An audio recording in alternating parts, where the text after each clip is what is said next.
Set number 28, 6 PM, लकड़ी की फर्श पर घुंघरू की झनकार। एक गाने की बस शुरुआत ही हुई थी, लेकिन एक खौफनाक चीख ने सब कुछ बदल कर रख दिया।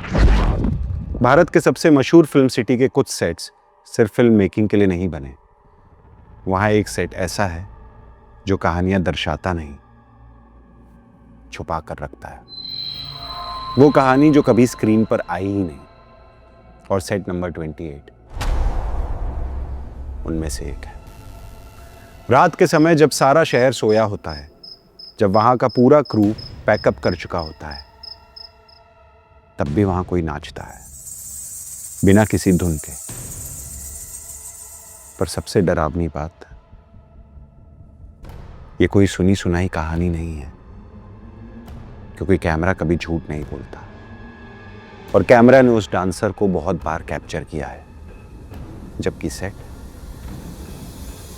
पूरी तरह खाली होता है।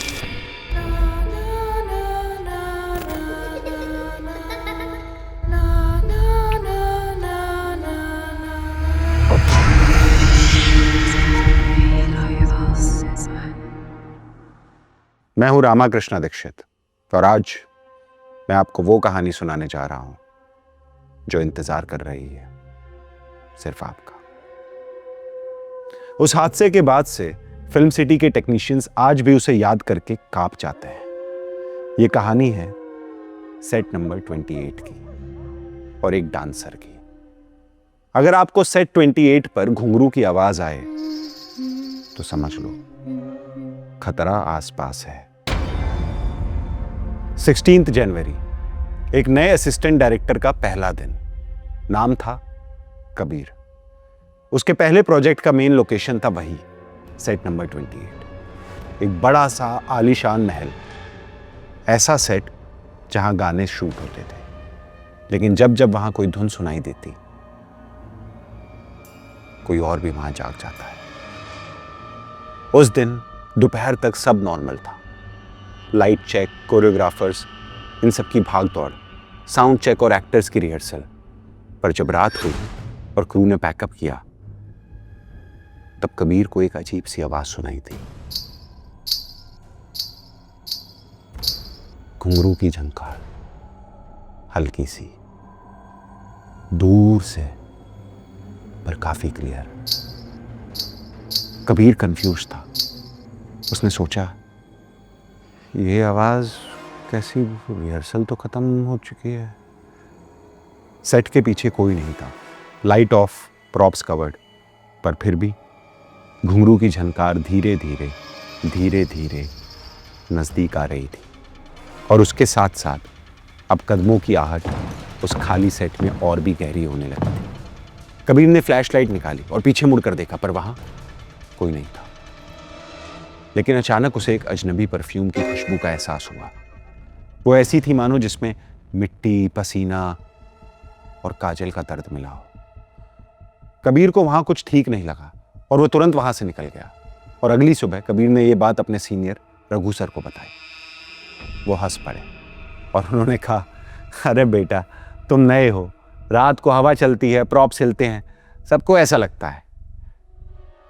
पर उनकी हंसी के पीछे एक राज छुपा था।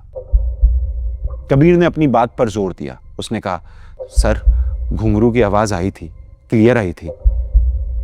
और एक पल के लिए रघु सर का चेहरा सफेद पड़ गया, जैसे उन्हें कुछ याद आया हो। कबीर की तरफ देखे बिना उन्होंने सिर्फ इतना कहा, सेट 28 पर रात को घुंघरू बजते नहीं बेटा, बजाए जाते हैं। बिना कुछ और कहे वो वहां से निकल गए। उस रात कबीर ने खुद सच्चाई जानने का प्लान बनाया। सेट पर कैमरास ऑलरेडी लगे हुए थे। कबीर ने उनका फीड अपने लैपटॉप से कनेक्ट किया और फिर 12:03, बिल्कुल खाली सेट। 12:17, कोई मूवमेंट नहीं। 12:26, दूसरे कैमरा के फ्रेम में कुछ हिलता हुआ दिखा। कैमरा जूम करने पर उसने देखा, पर्दे के पीछे एक परछाई हिल रही थी। वो परछाई धीरे से बाहर आई। एक लड़की, लंबी चोटी, लाल कॉस्ट्यूम और पैरों में घुंघरू। वो धीरे धीरे कैमरा की तरफ आ रही थी। कबीर शॉक में फ्रीज हो गया। सेट तो लॉक्ड था, गार्ड को उसने खुद साइन आउट कराया था। उस कैमरा के वीडियो में डांस शुरू हुआ, परफेक्ट क्लासिकल मूवमेंट्स।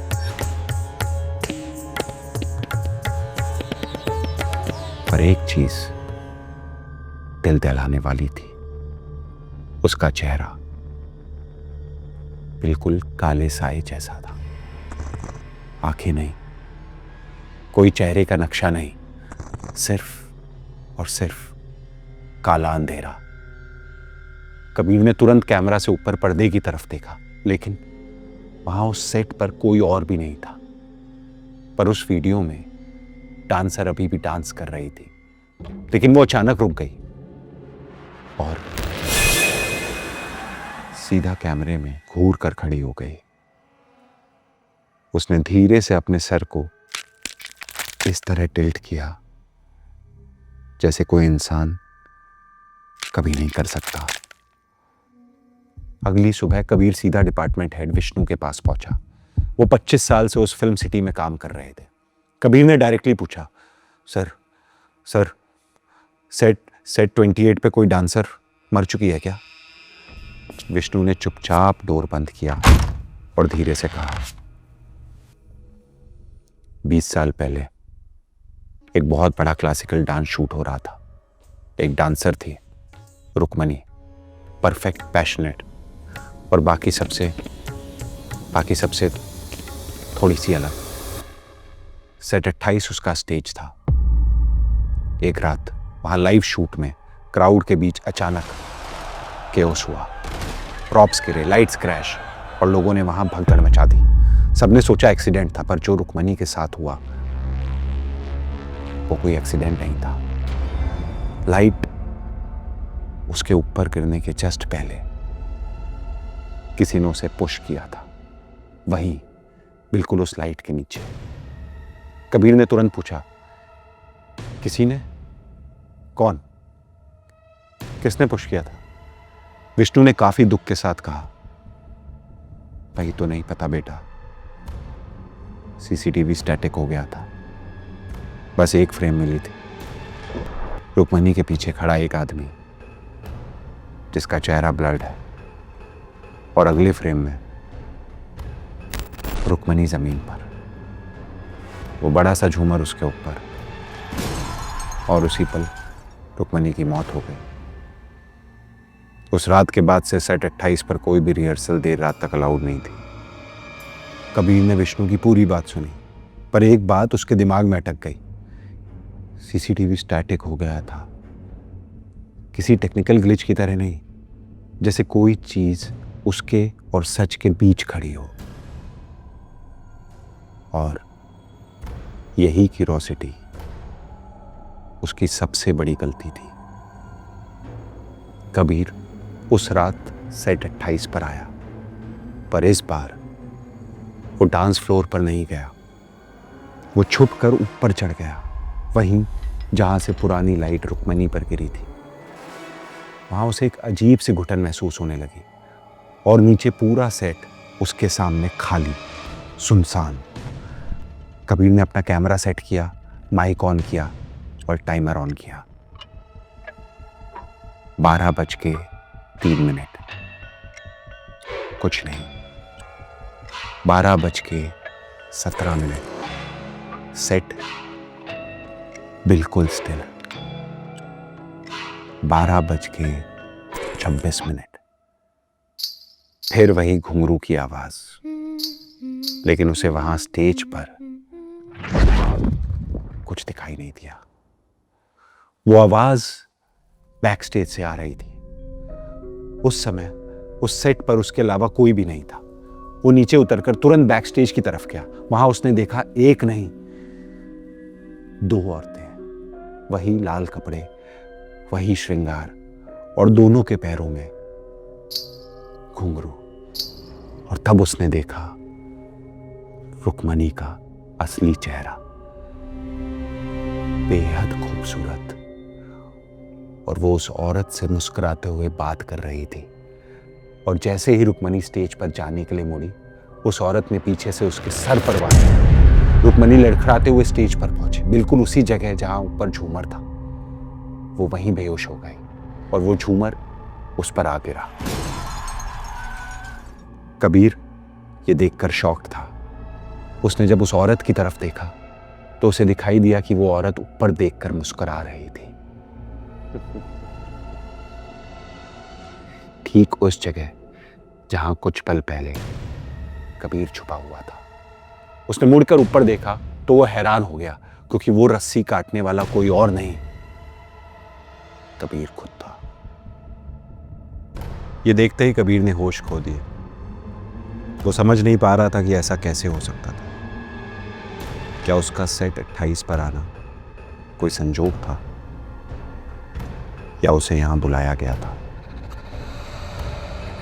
सेट 28 आज भी बंद पड़ा है, पर रात को जब सारा फिल्म सिटी सो जाता है, एक ही चीज हमेशा सुनी जाती है। कोई रिहर्सल शुरू होते हुए एक हल्की सी बीट काउंट और घुंघरू की झनकार, किसी की सांस माइक के बिल्कुल पास, जैसे कोई कहीं अंधेरे में अब भी अपनी अधूरी परफॉर्मेंस पूरी करना चाहता है। और लोग कहते हैं, अगर आप रात 2 बजे सेट से बिल्कुल बाहर खड़े हो और पूरी खामोशी में अपनी सांसें रोक कर सुने, तो आपको एक आवाज बिल्कुल धीरे सुनाई देगी।